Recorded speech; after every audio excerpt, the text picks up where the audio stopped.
अस्सलाम वालेकुम व्यूअर्स, मैं हूं समीना पाशा। उम्मीद है आप लोग खैरियत से होंगे। व्यूअर्स, कुछ आम खबरें और अपडेट्स लेकर इस व्लॉग में आपके सामने हाजिर हैं जनाब।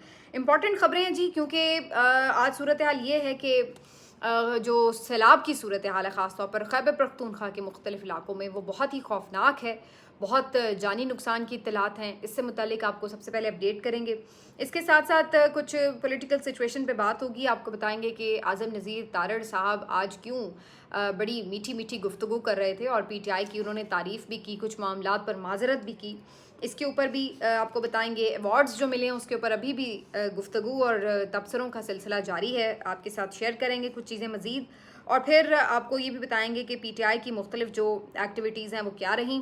तो काफ़ी कुछ है इस व्लॉग में। आपसे रिक्वेस्ट है कि चैनल को सब्सक्राइब कर लें अगर अभी तक सब्सक्राइब नहीं किया। तो सबसे पहले बात कर लेते हैं जी कि सैलाब की क्या सूरत हाल है। खैबर पख्तूनख्वा में जी खौफनाक किस्म का सैलाब जो है वो इस वक्त आया हुआ है मुल्क के मुख्तलिफ इलाकों में। वैसे तो आपने देखा कि वक्तन फ़वक्तन मुख्तलिफ इलाकों को हिट किया, लेकिन इस वक्त सबसे ज़्यादा जो आज़ाद कश्मीर, गिलगित बल्तिस्तान, मालाकंड डिवीज़न, ये सबसे ज़्यादा इस वक्त जो है वो मुतासर हुए हैं। ओवरऑल इस वक्त सिचुएशन ये है कि कुछ तो बारिश और तूफ़ान जो आया है उसकी वजह से क्लाउड बर्स्ट जो हुए हैं उसने बहुत ज़्यादा नुकसान पहुंचाया है। अब उसकी वजह से फ़ौरन से जो डेथ्स हैं उनका जो टोल है वो बहुत बढ़ गया है, यानी डेथ्स काफ़ी ज़्यादा हो गई हैं। बाजौड़ के इलाके से दर्जनों लाशें निकाल ली गई हैं, जबकि बुनेर में इस वक्त खौफनाक तरीन सूरत हाल है, क्योंकि बहुत से लोग जो हैं वो लापता हो चुके हैं, घर पानी में गिर गए हैं, बह गए हैं। इसी तरह से बाल मवेशी लोगों का बह गया है पानी में, जबकि बहुत से लोग जो हैं वो जाँ बहक होने की भी इत्तलात आ रही हैं। बहुत खौफनाक आदाद शुमार हैं। कुछ लोगों के मुताबिक 50 से 70 के करीब अफराद जो हैं वो हालिया जो ये इस वक्त बारिशें जारी हैं उनके नतीजे में ये अफराद जो हैं जाँ बहक हो चुके हैं। बहुत ही यहाँ पर शदीद तूफ़ानी कैफियत है। अल्लाह ताला हम सबको अपने हिफ्ज़ अमान में रखे। ख़ास तौर पर जो खैबर पख्तूनख्वा के लोग हैं जिस वक्त वैसे ही बेचारे दहशत गर्दी की वजह से, ऑपरेशंस की वजह से, बहुत से जो बाकी महंगाई वगैरह के मामलात हैं उन सब की वजह से भी, हर चीज़ की वजह से ऑलरेडी वो बहुत सफ़र कर रहे हैं, और अब ऐसे में जो मौसमी तूफ़ान है उसने भी उनको आ लिया है। यहाँ पर जो केपी हुकूमत है वो काफ़ी बहरहाल एक्टिव नज़र आ रही है। उनकी तरफ से कोशिशें जारी हैं। एक तो जो रेस्क्यू 1112 के इदारा है उसकी तरफ से भी मुतादिद लोगों को, देहात लोगों के जो हैं वो खाली करवाने पड़ रहे हैं, वहाँ से लोगों को रेस्क्यू करना पड़ रहा है। तो जो रेस्क्यू 1112 के नौजवान हैं वो भी इसमें बढ़ चढ़ कर लगे हुए हैं बिल्कुल लोगों की मदद के लिए। पाक फ़ौज के भी जवान कुछ इलाकों में आए हैं, वो भी लोगों को रेस्क्यू कर रहे हैं। इसके साथ साथ वज़ीर आला अली अमीन गंडापुर साहब के 2 हेलीकॉप्टर्स हैं जिनको इसी काम के लिए मामूर कर दिया गया है, और वो मुख्तलिफ इलाकों जहाँ पर ज़मीनी रास्ते से पहुँचना मुश्किल है वो कोशिश कर रहे हैं कि हेलीकॉप्टर्स को यूज़ करके लोगों को रेस्क्यू किया जाए। बुनेर में इस वक्त ख़ास तौर पर चूँकि बहुत ज़्यादा तूफ़ानी कैफियत है, तो उसके बाद बैरिस्टर अली गौहर साहब का पैगाम भी जो है वो इस पर आया है। गौहर अली ख़ान साहब का पैगाम भी इसके ऊपर आया है, ख़ास तौर पर बुनेर के लोगों के लिए, और उन्होंने उन्हें कहा है कि वो बिल्कुल कोशिश करें, अब महफूज मकाम पर रहें और उनको फ़ौरन रेस्क्यू करने के लिए इमदाद जो है वो पहुँचाई जाएगी। इसके साथ साथ जो इम्पॉर्टेंट चीज़ है वो ये कि जो सयाहती मकामात हैं उनको फ़ौरी तौर पर बंद किया गया है। गिलगित बल्तिस्तान और कश्मीर की तरफ, वादी हुंज़ा की तरफ, और जो मुख्तलिफ इधर बुनेर की साइड के और इधर के इलाके हैं, इन सब को फ़ौरी तौर पर सयाहत के लिए क्लोज्ड करार दे दिया गया है और इमरजेंसी यहाँ पे नाफिज कर दी गई है। तो बहुत ज़्यादा ये खूबसूरती में बेमिसाल इलाके हैं पाकिस्तान के, लेकिन इस वक्त शदीद तूफ़ानी लहर में, और पहाड़ी इलाकों में जो सैलाब का रेला आता है वो और भी ज़्यादा इसलिए खौफनाक बन जाता है क्योंकि ज़ाहिर है पहाड़ों से ऊंचे नीचे ये रास्ते होते हैं, गुजरते हुए ये रेला आ रहा होता है, तो इसकी जो शिद्दत है पानी की, जो इसकी पावर है वो भी बहुत ज़्यादा हो जाती है। और उसके बाद फिर जाहिर है कि ऊंचाई से जब पानी गिरता है और वो फिर एक मज़ीद उसमें ताकत शामिल हो जाती है, तो वो फिर इवन जो मजबूत इनकी इमारतें हैं वो तक भी बह जाती हैं। तो ऐसी कई वीडियोस हम देख रहे हैं जिसमें लोगों के 2-2 मंजिला, 3-3 मंजिला घर, होटल, दुकानें वो बहती चली जा रही हैं। तो बहुत ही खौफनाक मनाजिर हैं। अल्लाह ताला सबको अपने हिफ्ज़ अमान में रखे। और ख़ास तौर पर अगर आप लोग कहीं प्लान करके बैठे हुए हैं कि आपने शुमाली इलाका जात में जाना है, तो बेहतर है कि अपने घरों पर रहें, क्योंकि इस वक्त हालात जो हैं वो बिल्कुल भी सैर व तफरी वाले नहीं हैं, बल्कि दुआ करें कि जो वहाँ पे लोग मुकीम हैं अल्लाह ताला उनको भी अपने हिफ्ज़ अमान में रखे। एक और इम्तहान की सूरत में जो है वो इस वक्त ये जो तूफ़ानी बारिशें हैं और जो सारी ये सूरत हाल है, एक तूफ़ानी सूरत हाल है, ये अजाब की तरह वहाँ पे नज़र आ रही है। अल्लाह ताला सबको अपने हिफ्ज़ मान में रखे। अब जी आ जाते हैं कुछ दीगर मामलात की तरफ। यहाँ पर जी आज जो अहम खबर है वो ये भी है कि आज़म नज़ीर तारड़ साहब जो हैं उनकी तरफ से आज जो सेनेट इजलास में गुफ्तगू की गई है, तो वहाँ पर चूँकि PTI के लोगों ने बहुत इस पर एहतजाज रिकॉर्ड कराया कि जनाब जो आपने तमग़े दिए हैं पाक भारत जंग के हवाले से, तो उसमें आपने सिर्फ हुकूमती जो आवाज़ें हैं उनको नवाज दिया है, जबकि यहाँ पर ये मामला था जंग के मामले पर कि सारी कौम यूनाइटेड थी और PTI ने और इमरान खान साहब ने भी तमाम कौम को यूनाइटेड रहने का पैगाम दिया और फिर सब ने मिलकर, इवन सोशल मीडिया पर भी सब ने मिलकर हरावल दस्ते की तरह PTI के जो वॉरियर्स थे उन्होंने भी ये जंग लड़ी और वहाँ पर अपने जो बयानिया है उसका दिफा किया और जो वहाँ पर डिसइंफॉर्मेशन फैलाई जा रही थी उसको तबाह बर्बाद किया। तो ऐसे में उन लोगों को सिर्फ अवार्ड देना जो कि सिर्फ हुकूमती हलकों से वाबस्ता लोग हैं, ये बहुत ही गलत बात थी और इसके ऊपर PTI की तरफ से खासी तनकीद हुई। सेनेटर फैसल जावेद साहब तो आज ख़ास तौर पर इसके ऊपर बहुत गरजे बरसे, जिसके बाद आज़म नज़ीर तारड़ साहब ने जो तकरीर की उन्होंने इसमें इसका जिक्र किया कि बिल्कुल सब ने इसमें किरदार अदा किया और हम तहे दिल से मशकूर हैं। और उन्होंने कहा कि जी जो लोग जिन्होंने अवार्ड्स हासिल किए हैं उन्होंने रातों को जाग जाग कर खिदमात अंजाम दी, इसलिए उन्हें अवार्ड्स मिले हैं।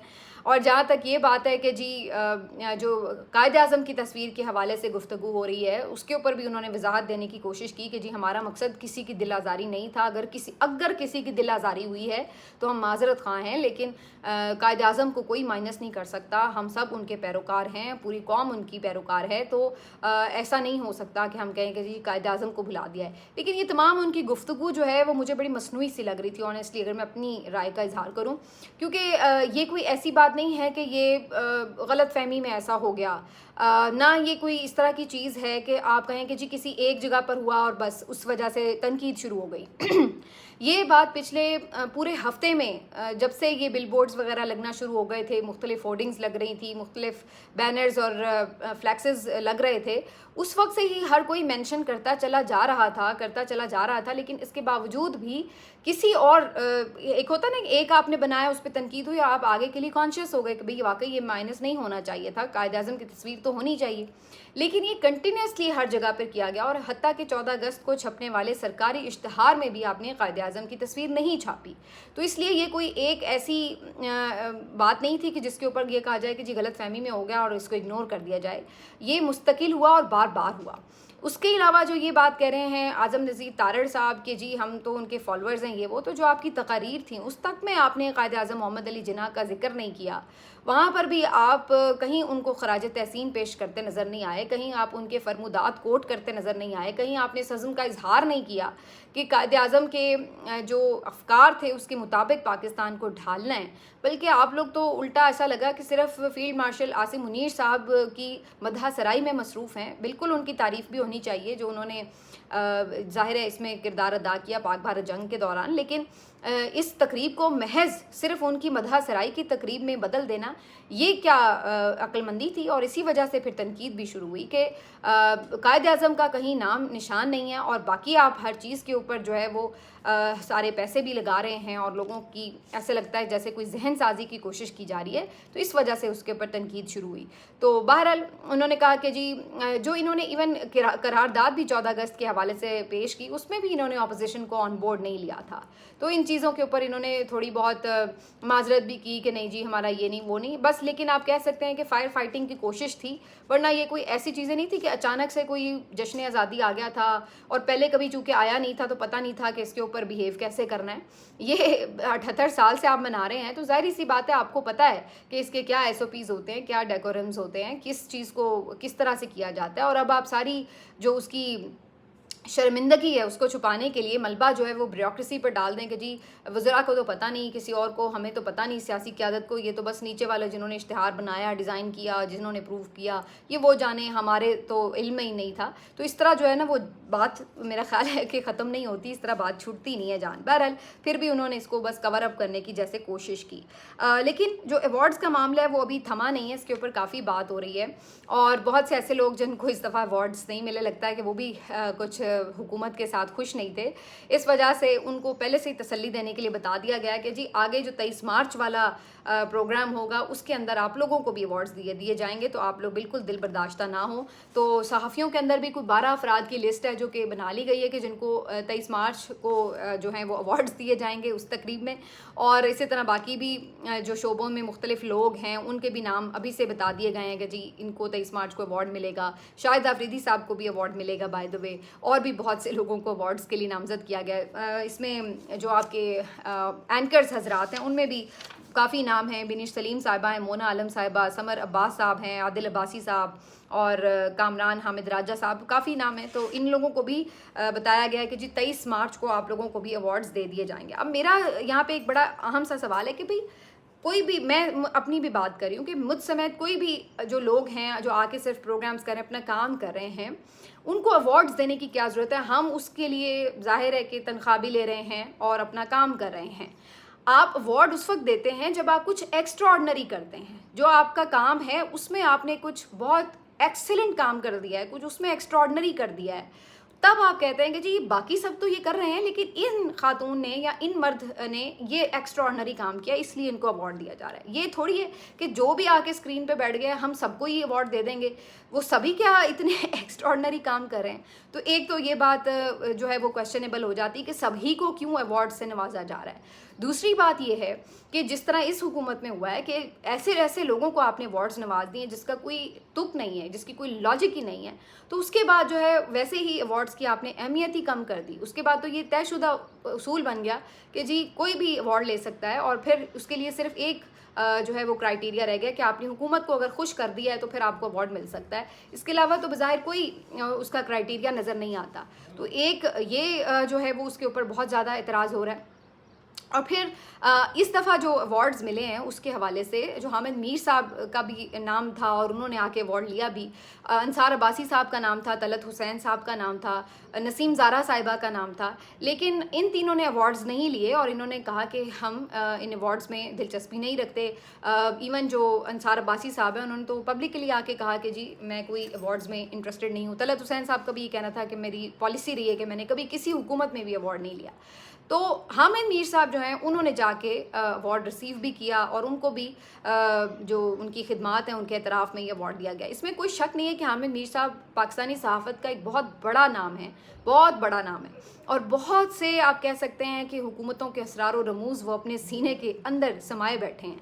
उनकी हिस्ट्री के हवाले से जो गिरफ्त है और जो उनके ऊपर उनके मुशाहिदात हैं वो लाजवाल हैं। मेरे ख़्याल से इतने शायद ही कोई दो चार ही और शायद लोग हों जो इतने ज़्यादा करीब से हर हुकूमती शख्सियत और ऐवान और ऐवान इक़्तिदार में और जो आपकी इवन इंटरनेशनली भी बहुत सारी शख्सियात से इस कदर जिनकी एक इंफॉर्मेशन भी हो, नॉलेज भी हो, एक्सेस भी हो, तो इसमें तो कोई शक नहीं है कि हामिद मीर साहब इतना बड़ा नाम है। लेकिन उनको अवार्ड के लिए नामजद किया जाना भी इतना बड़ा कोई मेरा ख्याल है कॉन्ट्रोवर्शियल मामला नहीं है कि जी उनको क्यों दिया गया। लेकिन सवाल ये कि उन्होंने लिया क्यों, इस वक्त इनके ऊपर जो है इस बात के ऊपर तनकीद हो रही है, क्योंकि उसकी वजह ये बताई जा रही है कि इस वक्त हामिद मीर साहब ख़ुद इस हुकूमत के नाक़िद हैं। वो भी ये समझते हैं कि बहुत धांधली हुई है इलेक्शन में। इसके अलावा हामिद मीर साहब ख़ास तौर पर चूँकि वो हमेशा आज़ादी सहाफ़त के भी अलंबरदार रहे हैं और उसके लिए बड़ी वो आवाज़ भी उठाते हैं हमेशा, तो वो ये भी मानते हैं कि जो ये पीका ऑर्डिनेंस आया है इस हुकूमत की दौर में वो कितना आज़ादी सहाफ़त का गला घोंट रहा है। उसके ऊपर वो तकरीरें भी कर रहे हैं, फ़ोरम्स पर भी जा रहे हैं। फिर जो मुख्तलिफ सहाफ़ी बेरोज़गार हुए तो इसके ऊपर भी हामिद मीर साहब जो हैं उन्होंने आवाज़ उठाई। फिर जो सहाफ़ी शहीद हुए हैं, जो सहाफ़ी किसी भी तरह टॉर्चर का निशाना बने हैं, उनके लिए हमेशा हामिद मीर साहब आवाज़ उठा रहे होते हैं।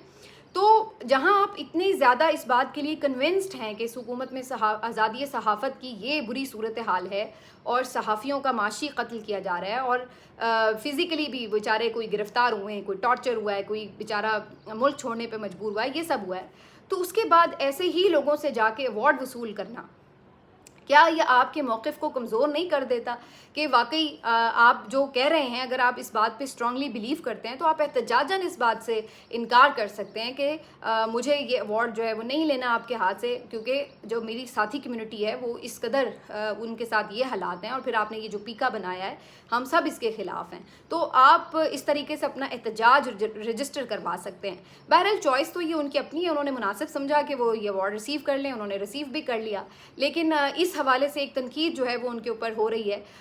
वैसे तो वो उन सहाफ़ियों में से हैं जिनके ऊपर PTI वाले भी तनकीद कर रहे होते हैं और नून लीग वाले भी तनकीद कर रहे होते हैं, लेकिन ये तो मेरा ख्याल है किसी भी सहाफ़ी के लिए कोई नेगेटिव बात नहीं है। अक्सर ऐसा होता है, और जो न्यूट्रल सहाफ़ी खुद को समझते हैं और कहते हैं और उन्हें पसंद है कि उन्हें न्यूट्रल कहा जाए, तो वो तो इस बात को फ़ख्र महसूस करते हैं कि इसका मतलब है कि हम कोई जानिबदारी का मुज़ाहरा नहीं कर रहे, इसीलिए हमसे मुख्तलिफ़ पार्टीज़ जो है वो नाराज़ हैं।